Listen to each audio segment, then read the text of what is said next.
സഹൃദയരായ കലാസ്നേഹികളെ, ഈ കഥ നടക്കുന്നത് അങ്ങ് എത്യോപ്യയിലോ ലണ്ടനിലോ കഴക്കൂട്ടത്തോ അല്ല. ഈ കഥ നടക്കുന്നത് അങ്ങ് കൽക്കത്തയിലാണ്. മിശ്രവിവാഹം ചെയ്ത സീത അക്ബർ ദമ്പതികളുടെ കഥ, അവരുടെ പ്രണയകഥ.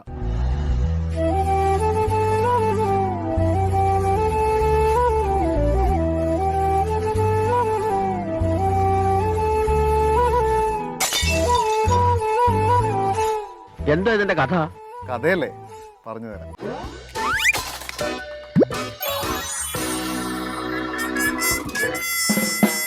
ഒരച്ഛൻ, ഒരമ്മ, രണ്ട് കൊച്ചു കുഞ്ഞുങ്ങൾ, ഒരു കൊച്ചു കുടുംബം, സംതൃപ്തമായ കുടുംബം.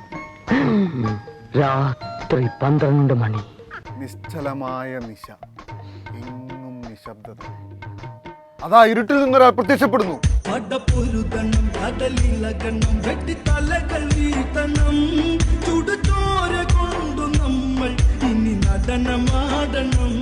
സിംഹമായാലും കടുവയായാലും പശുവായാലും മലയണ്ണാനായാലും ശരി, അക്ബർ സീത എന്നൊക്കെയാണ് പേരെങ്കിൽ ഒരുമിച്ചൊരു വീട്ടിലോ കൂട്ടിലോ കഴിയാൻ ഞങ്ങൾ സമ്മതിക്കില്ല.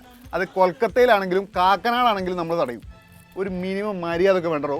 സീതാദേവിയാണ് നിങ്ങൾ അക്ബർ എന്ന പേരുള്ള ഏതോ ഊള സിംഹത്തിനൊപ്പം താമസിപ്പിക്കുന്നത്. ഉളുപ്പുണ്ടോ? ആരാണ്ട ഈ അക്ബർ? ആരാണ്ട ഞമ്മക്ക് അക്ബർ എന്ന് പേരിട്ട് കയ്യിലെന്റെ മുത്തമ്മ ഹൊയ് ഹൊയ്, കാലിലെന്റെ തത്തമ്മ ഹൊയ് ഹൊയ്. ആരാണ്ട ഞമ്മക്ക് അക്ബർ എന്ന് പേരിട്ട്? അഗ്നി എന്നും വായു എന്നും പേരിട്ട് കുനോ നാഷണൽ പാർക്കിൽ മോദിജി തുറന്നുവിട്ട നല്ല അസൽ ഹിന്ദുക്കളായ ചീറ്റകൾ ചത്തുപോയിട്ടും അക്ബർ എന്നൊരു സിംഹം ജീവിച്ചിരിക്കുന്നതന്നെ അംഗീകരിക്കാൻ പറ്റാത്ത കാര്യമാണ്. ഏറ്റവും കുറഞ്ഞത് അതിനെ കൊണ്ട് ജയശ്രീരാം വിളിപ്പിച്ച് മനം മടുപ്പിച്ച് ആത്മഹത്യ ചെയ്യിക്കാൻ പോലും ഇവിടെ ആരും ഇല്ലല്ലോ മിത്രങ്ങളെ.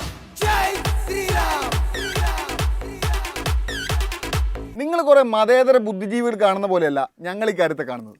നിങ്ങൾ നോക്കുമ്പോൾ കാണുന്നത് ഇങ്ങനെയായിരിക്കും.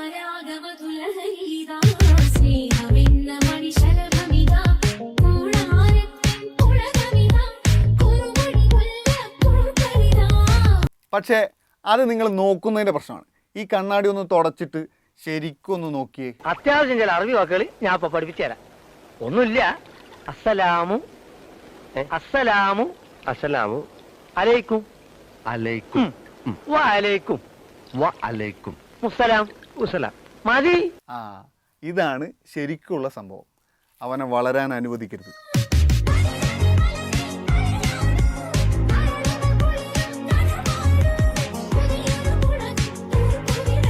എടി സീതേ, നീ അറിഞ്ഞ ഞാൻ പെട്ടു. ലവന്മാരെ എന്നെ കൊണ്ടുപോകാൻ വന്നാടി. സീതേ, ഇത് ഞാനാടാ, അക്ബറാടാ.